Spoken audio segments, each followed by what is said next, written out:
Hello, my name is Carrie Brown and I am with the Central Mississippi Regional Library System. Today I'm going to be reading to you chapters 3, 4, and 5 of A to Z Mysteries, The Zombie Zone. Written by Ron Roy, illustrated by John Stephen Gurney, published by Random House, New York. Chapter 3. Jack stood up, brushing red clay from his knees. "This isn't a good time for us to be here," he said quietly to the kids. "Let's walk down to the water." He led them down a narrow trail. It ended in a sandy clearing at the edge of a bay. "I heard that man say zombies robbed these graves," Josh said. "But I thought zombies weren't real." "I don't believe in them," Jack said. "There must be another explanation." "But who could have dug up the graves?" asked Ruth Rose. "I don't know," Jack said. "Maybe the grave robber is the same person who put up that sign we saw," Dink said. Jack nodded. "Maybe," he said. He waved an arm toward the water. "Nice view, huh?" The water was blue and still. Across the bay they could see tall buildings on what looked like islands. "Who owns those boats?" Josh asked Jack. A few yards away, several wooden boats had been left on the beach. "The villagers," Jack said. "They fish and catch crabs out here." "Is this the Atlantic Ocean?" Dink asked. "No, it's part of the Gulf of Mexico," Jack said. He pointed out towards some of the islands. "The Gulf joins the Atlantic way past there at the tip of Florida." Jack took the kids on a hike along the water's edge. They saw long-legged blue herons wading in the shallow water. Small fish darted away from the heron shadows. Jack pointed to a deer lying in the shade. "It's so beautiful here," Ruth Rose said. "And so quiet." "I agree," Jack said. "I'd love to buy a piece of this land and build a house here." He opened his pack and pulled out 4 small bottles of water. They all sat on a log and sipped, watching the herons search for fish. Across the water, the sun flashed gold against the distant buildings. "How'd you like to camp out here tonight?" Jack asked. "We can cook our supper over a campfire." "Excellent," Josh said. "I'll ask my grandmother at lunch," Ruth Rose said, "but I know she'll say yes." "Great! After I drop you off, I'll do some grocery shopping," Jack said. After their water break, Jack showed the kids how to identify different birds' nests. He taught them how to spot poison ivy. He explained how to make tea and medicines from some plants. Jack looked at his watch. "You guys must be getting hungry," he said. "It's time to go back to town." "I'm starving," Josh said. "I don't know if I can last till we get back to the hotel." Dink laughed. "Well, you could always grab a raw fish like that heron," he said. A half-hour later, the kids met up with Ruth Rose's grandmother in the hotel's outside restaurant. She was sitting under an umbrella on the balcony that overlooked the street. "Gram, can we go camping with Jack tonight?" Ruth Rose asked her. "Of course," her grandmother said just as the waiter appeared at their table. Everyone ordered cheeseburgers and lemonade. While they waited for their food, the kids told Ruth Rose's grandmother about the zombie sign and the grave robber. "Who would steal dead bodies?" Ruth Rose asked. "People have been robbing graves for different reasons all through history," her grandmother explained. "Sometimes robbers were searching for valuables that were buried with the bodies. Hundreds of years ago, a famous painter stole bodies so he could study the muscles and bones. He wanted his paintings of people to look as real as possible." "Gross," Josh said. At a nearby table, 2 men in suits and ties were drinking iced tea. Dink noticed that one of them kept glancing at their table. To Dink, it seemed as if he was trying to overhear what Ruth Rose's grandmother was saying. Just then, the waiter showed up with their food. No one talked about dead bodies as they ate. The next time Dink looked up, the 2 men were gone. Chapter 4. At 4 o'clock, the kids were waiting in front of the hotel.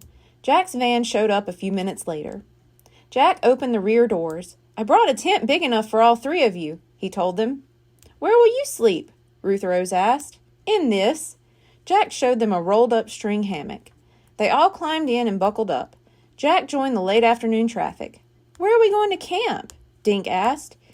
He was sitting in the back with Josh, and Ruth Rose was up front with Jack. "How about near the water?" Jack asked. "Tomorrow morning, I'll take you to see an alligator nest." "They make nests?" Josh said. "Like birds?" "Not like birds. Mother alligators lay their eggs on the ground and cover them with vegetation, Jack explained. Jack parked his van at the head of the trail. Between the four of them, they managed to carry the tent, Jack's hammock, and 2 small food coolers. They took a different trail to the bay this time and soon came to the clearing at the water's edge. "Just dump everything near the boats," Jack said. "We'll get your tent set up before it gets dark." Josh peeked under one of the upside-down boats. "There are no alligators here, right, Jack?" he asked. "No, it's too open," he said. "But they often hunt at night. When it gets darker, look for 2 yellow spots in the water. Alligator eyes reflect light, so our campfire will help us see them." As Jack and the kids set up camp, their shadows grew longer. Soon the sun was behind the trees. After the tent was up, Jack hung his hammock between 2 trees. He gave the kids some containers. "Fill these with water," he said. "We have to drink salt water?" Josh asked. "Yucko!" "No, we'll need it to put out our campfire later tonight," Jack explained. "I brought bottled water for drinking." The kids walked to the water, which was only about 20 feet from their tent. As Josh stooped to fill his jug, Dink dropped his hand on Josh's shoulder. "Is that an alligator?" he whispered. "I see 2 eyes." "Duh," Josh said. "I guess I can tell a floating branch from a reptile." Ruth Rose joined in. But that branch is swimming toward you." "Very funny," Josh said. He lugged his container back to Jack. "Just set the water by that tree," Jack said as he scooped a depression in the sand. He made a wall around it with rocks and damp sand. Then the kids helped him find dead twigs and branches. Soon they were sitting around a cheery blaze. The dancing flames made all their faces look ghostly. Dink thought of zombies and alligators. He scooted a little closer to the fire. "Okay, who wants hot dogs, lemonade, and marshmallows?" Jack asked. "We do!" Josh yelled. Jack opened the coolers and began pulling out tons of food. The kids roasted their dogs and ate them by the fire. By the time they had finished their marshmallows, stars were visible. The moon was full and partly hidden by clouds. A few lights flickered way out in the gulf. Dink was the first one to yawn, then everyone else started yawning. They covered the fire embers with sand, and Jack doused the pit with water from the bay.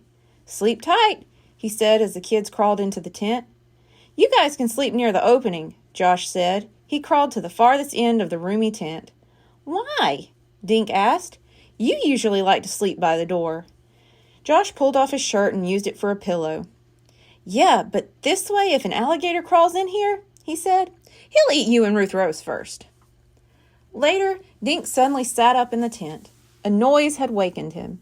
He listened, then peered out through the zippered opening. Moonlight through the trees cast shadows on their campsite. Then Dink saw a tiny light moving in the woods. Dink's first thought was that he was seeing fireflies, but he knew that fireflies didn't travel in a straight line. He woke Josh and Ruth Rose. They both rubbed their eyes, then joined Dink on their knees at the tent opening. The light was still there, bouncing along in the trees. "What do you suppose it is?" whispered Ruth Rose. "A flashlight?" Dink answered. "Who would be sneaking around in the middle of the night?" Josh asked. Dink put out his hand and silently unzipped the tent flap. "Let's go find out," he said. "Maybe we should wake up Jack," Josh said. "It could be the zombie." "I have a feeling that zombies don't carry flashlights," Dink said. The kids stuck to a narrow path as they moved slowly toward the light. The moon played hide-and-seek with the clouds.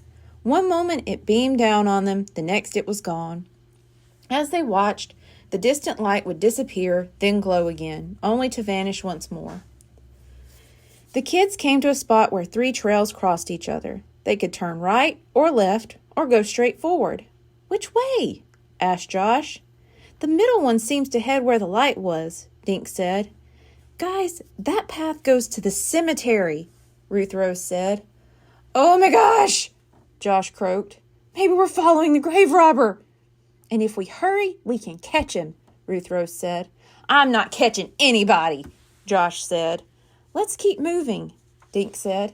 "If we find anything out, we'll go back and wake up Jack. He'll call the cops on his cell phone." The kids crept forward. Ruth Rose had been right. At the end of the trail, Dink saw gravestones glinting in the moonlight. The kids stopped in the shadow of a giant oak tree 30 yards from the graveyard. The moonlight touched the fence and the gravestones. The 2 empty graves were black holes with mounds of dirt piled next to them. Nothing moved. "I guess I was wrong," Dink whispered. "I thought for sure—" Suddenly Josh slapped his hand over Dink's mouth. Then Dink heard Ruth Rose gasp. One of the empty graves was glowing! As the kids watched, 2 hands emerged, grabbing at the edge of the hole. Then a head appeared. Whoever it was held a small flashlight in his mouth. The beam jumped crazily as a dark figure pulled himself up and out of the grave. Silently, Dink, Josh, and Ruth Rose dropped to the ground. Chapter 5. The man standing at the grave's edge was tall. He wore dark clothing. His face was in shadow, but his hair looked silver in the moonlight. Dink felt there was something familiar about him.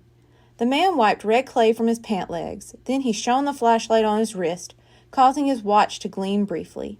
He turned and disappeared into the trees. Who was that?" Josh asked. "It sure wasn't a zombie wearing a watch and carrying a flashlight," Ruth Rose said. "I wonder what he was doing down in that grave," Dink said. "Should we go look?" "No!" Josh hissed. "It's bad enough we're creeping around cemeteries. We're not crawling down into some grave." "Let's go tell Jack," Ruth Rose said. The kids retraced their steps back to the campsite. Dink was relieved to see Jack's tall form lying in the hammock. "Let's not wake him," Dink said. "We can tell him in the morning." The kids tiptoed past Jack, then knelt to crawl into the tent. "See anything interesting?" Jack asked. All 3 kids jumped and whipped around. "You're awake?" Dink said. Jack sat up in his hammock. "I'm a light sleeper," he said. "Where have you been?" "We need to talk to you," Ruth Rose said. "We saw someone at the cemetery." "You did?" Jack jumped out of his hammock. He had put on dark sweat clothes. He pushed up his sleeve and looked at his watch. "What were you doing at the cemetery at midnight?" "Something woke me up," Dink said. "I noticed a light in the woods, and we decided to follow it." Dink stared at Jack. He couldn't help comparing him with the man they'd just seen at the graveyard. Both were tall, wearing dark clothing. Both had light hair and wore wristwatches. "We saw a guy crawl out of a grave," Josh said. "We know he wasn't a zombie because he was wearing a watch. Right, guys?" Dink focused on Jack's face. Could it have been him they'd just spied on? What would Jack be doing in an empty grave? "Do you think it could have been the grave robber?" asked Ruth Rose. "Was he digging?" Jack asked. "We don't know," Josh said. "We didn't see a shovel or anything."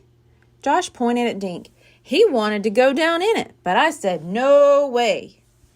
"You were smart," Jack told Josh. "But you were all pretty foolish to go out in these woods without telling me.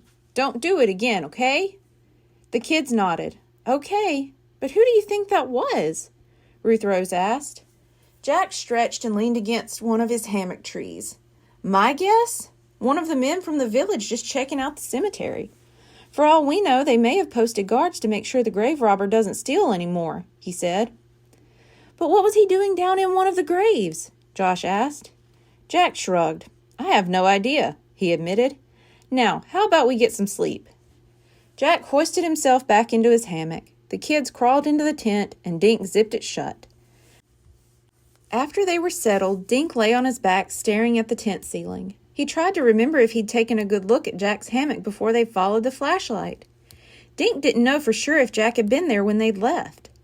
Dink tried to swallow, but his mouth had gone dry. Could the grave robber have been sleeping in a hammock just outside their tent? Dink didn't sleep well that night. Thank you. Be sure to tune in next week for Chapters 6, 7, and 8.